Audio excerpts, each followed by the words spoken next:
இல்லை பேச அனுமதிச்சார், 15 நிமிடம் கொடுத்தாரு, அதெல்லாம் நான் குறை சொல்லலை. ஆனால் நான் ஒரு பாயிண்ட் பண்ணுறேன், அந்த பாயிண்ட்டை நான் கம்ப்ளீட் பண்ணணும்.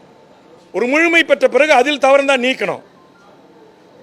தென் மாவட்டங்களில் சாதி கலவரம்னு சொன்னாலே அவை குறிப்பில் நீக்கிறது எந்த விதத்தில் நியாயம் சொல்லுங்கள்? பாசிசம் சொன்னால் உடனே பிஜேபி எழுந்து எதிர்ப்பு தெரிவித்த உடனே அடுத்த சப்ஜெக்ட் போங்க, அதை பேசாதுன்னு சொல்கிறது எந்த விதத்தில் நியாயம்? பாசிசம் அன்பார்லிமெண்ட் வாடா? சிறைச்சாலையில் சாதி கலவரம் நடந்து ஒருவர் 1 மாத காலம் உடலை வைத்து அந்த சமூக மக்கள் அங்கே போராடி அவர்களுக்கான நீதியை கேட்டிருக்கிறார்கள். நான் அவர்களை சமாதானம் செய்துதான் அந்த உடல் வாங்குவதில் என்னுடைய பங்கும் இருக்கிறது. அப்படி இருக்கும்போது அந்த செய்திகளை சொல்கிறேன். ஒரு சமூகத்தை சேர்ந்தவங்க ஜெயிலில் கொண்டு போய் வைக்கும்போது சிறைத்துறை உடனே அவை முன்னவர் ஏற்பட்டு ஏன் ஜெயிலை பற்றியே பேசுகிற, வெளியே வாழ்றாரு. ஒரு அவை முன்னவர் 50 ஆண்டு கால சட்டமன்றத்தில் இருக்கிறவர் சிறைத்துறை மானிய கோரிக்கையில் சிறைத்துறையை பற்றி பேசாமல் வேறு என்ன பேசுவாங்க? சிறைத்துறையில் கேண்டீன் ஒன்று நடக்குது, அதில் மிகப்பெரிய முறைகேடு நடக்குது, அது பத்திரிகை ஊடகங்களில் செய்தி வருது, இதை சரி செய்யணும்னு சொல்கிறேன். இந்த கேண்டீனை குறித்து சொல்கிறதுக்கு முன்னாடி பேரவைத் தலைவர் அவை குறிப்பில் நீக்கிறார், எந்த விதத்தில் நியாயம்? யாரு அப்புறம் அது சொல்றாரு, ஏன் சிறைச்சாலையை பற்றி பேசிட்டு இருக்க, நாலா சிறைக்கு போயிருக்கிறார். அதாவது சட்டத்தின் பிரகாரம் தான் ஆட்சி நடக்கணும். சிறையில் ரோல் கால் என்பது எந்த இந்திய அரசியலமைப்பு சட்டத்திலும் இடம்பெறலை. அங்கே இருக்கிற ஜெயிலர், அங்கே இருக்கிற சூப்பரண்டு, அவன் ஒரு காக்கி சட்டை போட்ட தாதாவாக நடந்து கொள்வதற்காக யாராக இருந்தாலும் எல்லாரும் ரோல் காலுக்கு வரணும் அப்படின்னு சொல்கிற ஒரு முறைமை. நான் என்ன சொன்னேன்? நான் மக்களுக்காக போராடுறேன். மக்கள் பணத்தை, வரி பணத்தை கொள்ளடிச்சிட்டு வழிபறி பண்ணிட்டு திருடிட்டு கிரானைட் குவாரி, மணல் குவாரி, ஏனைய பணங்களை பங்கெடுத்து நான் ஜெயிலுக்கு போடல. என் மக்களுக்காக, மண்ணுக்காக, மொழிக்காக, இனத்திற்காக போராடிட்டு நான் ஜெயில் போடுறேன். என்ன போய் கேடி முள்ள மாதிரி முடிச்சு வச்சு பிட் பாக்கெட்டு வழிபறி பண்ணுறவன், பாலியல் தொழில் பண்ணுறவன், அரசாங்க பணத்தை கொள்ளடிக்கிறவன், குடும்பத்தோடு நீதிமன்றத்துக்கு ஏறுறவன், வழக்கில் தண்டனை கைதோடு நிற்க வச்சு ரோல் காலுக்கு அழைப்பது எப்படி என்னால் ஏற்றுக்கொள்ள முடியும்? உடனே அவை முன்னவர் சொல்கிறார், அழைப்பாங்கத்தான் அப்படின்னாரு. ஒருவேளை நாளை நான் சொல்லக்கூடாது, இந்த அரசியல்வாதிகள் என்று சொல்லக்கூடியவர்கள் சிறைக்கு போனால் அங்கே அவர்களுக்கு இந்த அவமானம் ஏற்பட்டால் இப்போ போராளிகளுக்கு ஏற்பட்டிருக்கு, கூடங்குளம் உதயகுமாருக்கு ஏற்பட்டிருக்கு, எனக்கு ஏற்பட்டிருக்கு, சீமானுக்கு ஏற்பட்டிருக்கு, சிறைக்கு சென்ற மக்களுக்காக போராடிய தலைவர்களுக்கு ஏற்பட்டிருக்கு. அது ஏற்படக்கூடாதுன்னு சொல்கிறோம். நீ கன்வின்ஷன் குற்றவாளியாக இருந்தானாக்கா சிறை விதிகளை கட்டு போடுறான். ஆனால் சிறை சட்டத்தில் ரோல் கால் அழைக்கணும்னு எங்கே இருக்கு?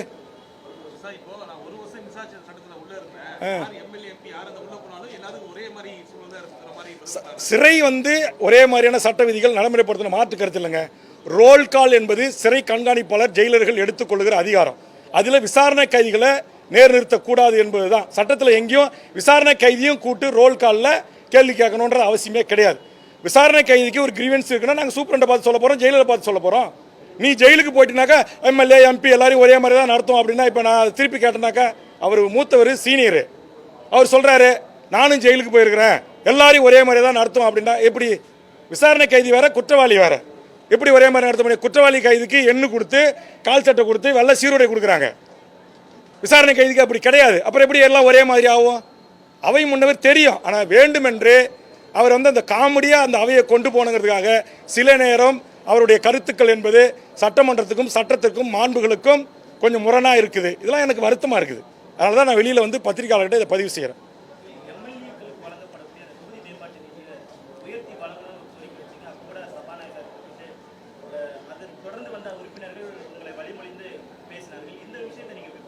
இல்லை, ஒட்டுமொத்த சட்டமன்றத்தில் இருக்கிற அனைத்து கட்சியினுடைய சட்டமன்ற கட்சி தலைவருடைய வேண்டுகோளும், ஆளுங்கட்சி எதிர்கட்சி எல்லாருடைய வேண்டுகோளும் தான் நான் பேசிய அந்த கருத்து.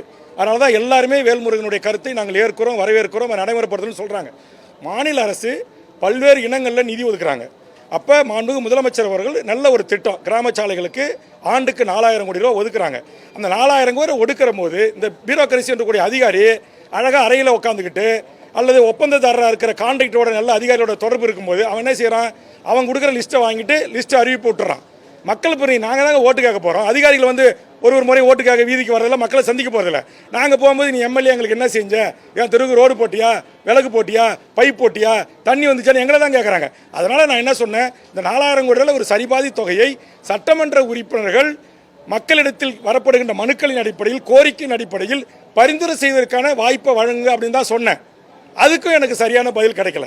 ஆக ஒரு சட்டமன்றம்னா இந்த சட்டமன்றத்தில் பேசப்படுகின்ற பேச்சு, இங்கே விவாதிக்கப்படுகின்ற விவாதங்கள், இது குறித்து அரசு அலுவல் பெருமக்கள், செயலாளர்கள், தலைமைச் செயலாளர், கூடுதல் தலைமைச் செயலாளர்கள், துறை தலைவர்கள் இங்கே பேரவை வளாகத்திற்குள், பேரவை தலைவர் அலுவலகத்தில், செயலாளர் அலுவலகத்தில் உட்காந்து குறிப்பெடுத்து நாங்கள் பேசுனதை குறித்து உடனே சம்மந்தப்பட்ட கலெக்டர்கிட்ட ரிப்போர்ட் கேட்டு இதில் இது செஞ்சிருக்கு, இது நடக்கலை அப்படிலாம் சொல்லுவாங்க. கடந்த கால அம்மையார் ஜெயலலிதா ஆட்சியில், கலைஞர் ஆட்சியில். ஆனால் இப்போ அந்த மாதிரி ஒரு நிலைமை இல்லை. இதைத்தான் நான் நேற்றைய தினம் கூட சுட்டி காட்டினேன். ஆனால் இதை எதையும் காது கொடுத்து கேட்டு அதற்கு ஒரு தீர்வு ஏற்படுத்தி பதிலாக மூத்தவர்கள் கிண்டல் அடிப்பது அல்லது பேசக்கூடாதுன்னு தடுப்பது, பேரவைத் தலைவர் எதற்கு எடுத்தாலும் அன்பார்லிமெண்ட் வேலைகளை மட்டும்தாங்க பேரவையில். நேற்று முந்தானத்துக்கு பேரவைத் தலைவர் சொல்கிறார், பத்திரிகையாளர்கள் அதிமுக போராட்டம் பண்ணதில் பத்திரிகையாளர்கள் எந்த செய்தியும் வெளியிடக்கூடாது. எதுக்கு அப்புறம் எதுக்கு பத்திரிகையாளர்களை மானம் கொடுத்து அமைய வச்சிருக்கிறோம்? உத்தரவாக போடுறார். எந்த பேரவைத் தலைவரும் அப்படி போடலை. நான் என்ன சொல்கிறேன்னா, பேரவைத் தலைவர் அவருடைய கடமையை அவர் செய்யணும். அதே நேரத்தில் உறுப்பினர்களுடைய கடமையை, எங்களுக்கான வாய்ப்பை மக்கள் எங்களை தேர்ந்தெடுத்து அனுப்பியிருக்காங்க. மக்கள் பிரச்சனைகளை முழுவதுமாக பேசுவதற்கு வாய்ப்பளித்து அதில் அன்பார்லிமெண்ட் இருந்துச்சுன்னா பேரவை செயலாளரோடு கலந்து பேசி நீக்கலாம், அறிவிக்கலாம். நான் முழுசாக கருத்தை சொல்கிறதுக்கு முன்னாடியே நீக்கிறது என்பது, மைக்கை தொடர்பை துண்டிப்பது என்பது உண்மையிலேயே வருத்தமாக இருக்கிறது. உதாரணத்துக்கு இப்போ நான் ஒரு சட்டப்பேரவை உறுப்பினர், 4 ஆண்டு கால நிதி அறிக்கை முடிஞ்சிச்சு. என் தொகுதிக்குன்னு வளர்ச்சி திட்டத்துக்கு நான் கேட்டேன். ஒரு கலைக்கல்லூரி கேட்டேன், கிடைக்கல. ஒரு வேளாண்மை கல்லூரி கேட்டேன், கிடைக்கல. ட்ரைனேஜ் போகிறதுக்கான ஒரு பாதாள சாக்கடை ஒரு திட்டம் கேட்டேன், கிடைக்கல. ஒரு பெண்களுக்கு என்று ஜாதிய மோதல்கள் வருது, கலவரம் வருது, அதனால் ஒரு பெண்களுக்கு என்று தனி பள்ளி வேணும்னு கேட்டேன், கிடைக்கல. அப்போ இந்த 4 ஆண்டு காலத்தில் எந்த துறை அமைச்சர்களின் சார்பாக என் தொகுதிக்கென்று எந்த அறிவிப்புகளுமே இடம்பெறலை. பொதுவான காமனாக வர்ற திட்டங்கள் மட்டும்தான் எனக்கு கிடைக்குது. நான் இதை காலை முதலமைச்சரை சந்தித்து கிட்டத்தட்ட 5 நிமிடம் முதலமைச்சர்கிட்ட என்னுடைய இந்த வருத்தத்தை நான் பதிவு பண்ணினேன். அப்போ நான் ஏற்கனவே ஒரு வேதனையோடு இருக்கிறேன். இப்போ வெந்த புண்ணில் வேல் பாய்ச்சது போல் என் உணர்வுகளை என் தொகுதி மக்களுடைய ஒரு மேம்படுத்தப்பட்ட ஆரம்ப சுகாதார நிலையம் கேட்டேன். அது சென்ட்ரல் கவர்மெண்ட் கிட்ட இன்ன வரைக்கும் அனுமதி வரல, எனக்கு கிடைக்கல. ஒரு 100 பெட்டட் ஹாஸ்பிட்டல் கேட்டால் பண்ருட்டியில், எனக்கு இதுக்கு அனுமதி இல்லை. அப்போ மக்கள் பிரச்சனைகளை பேச தான் சட்டமன்றத்துக்கு வந்திருக்கிறேன். இப்போ மக்கள் பிரச்சனையை பேச என்ன முழுமையாக அனுமதிக்கணுமா இல்லையா? ஆக இது போல நடக்குது. அப்படி என்பதை நான் இன்றைக்கு முதலமைச்சரை சந்தித்தும் நான் கிட்டத்தட்ட 5 நிமிடத்திற்கு மேலாக எல்லா விஷயங்களையும் முதலமைச்சர் கவனத்துக்கு கொண்டு சென்றிருக்கிறேன். முதலமைச்சர் நான் சொல்லுகின்ற எல்லா பிரச்சனையும் கவனத்தோடு கேட்டு அதற்கான தீர்வுகளை உடனுக்குடன் எடுப்பதற்கு உத்தரவிடுகிறார்கள். ஆனால் சில அமைச்சர் பெருமக்கள், சில அதிகாரிகள், நான் காவல்துறையோ ஐஏஎஸ்ஓ ஐபிஎஸ்ஓ யாராக இருந்தாலும் தப்பு செஞ்சால் தப்புன்னு நான் சொல்கிறேன், கண்டிக்கிறேன். லாக்அப் டெத்துக்கு குரல் கொடுக்குறேன், எஸ்பியை சஸ்பெண்ட் பண்ணுறேன், ஒரு எஸ்பியை டிஸ்மிஸ் பண்ணியிருக்கேன், உச்சநீதிமன்றம் வரைக்கும் வழக்கு நடத்துகிறேன். என்னால் பாதிக்கப்பட்ட காவல்துறை அதிகாரிகள் சில பேர் என் மீது காழ்ப்புணர்ச்சியின் காரணமாக சொல்லுவான். தமிழ்நாட்டில் எந்த எம்எல்ஏ சொல்கிறான், தொடர்ந்து 25 வருஷமாக காவல்துறைக்கு 10 மடங்கு சம்பளம் கொடுங்க, அவன் பிள்ளைகளுக்கு இலவசமாக மெடிக்கல் பி எல்லாம் படிக்க வைங்க, வீடு கொடுங்க, கார் கொடுங்க, எல்லா வசதியும் செஞ்சு கொடுங்க. அதை தாண்டி லஞ்சம் வாங்கினா, தப்பு செஞ்சாங்கன்னா, லாக்அப் டெத்தோ கற்பழிப்பில் ஈடுபட்டாங்கன்னா டிஸ்மிஸ் பண்ணி கைது பண்ணுங்கன்னு சொல்கிறேன். எந்த அவங்களுக்கான அத்தனை சலுகைகளுக்கு நான் தான் பேசுகிறேன். அப்போ இதெல்லாம் நேர்மையான ஐஏஎஸ் ஐபிஎஸ் எக்காரணத்தை கொண்டு தண்டிச்சு விடக்கூடாது அப்படின்னு நான் சொல்கிறேன். அப்போ இதில் ஒரு தரப்புக்கு மகிழ்ச்சியாக இருக்கலாம், ஒரு தரப்புக்கு கோவப்படலாம். அப்போ அந்த அதிகார வர்க்கம் சொல்கிறத கேட்டுக்கிட்டு என்னை கார்னர் செய்வதோ, எனக்கு இது போன்ற முழுமையான வாய்ப்பு தர மறுப்பதோ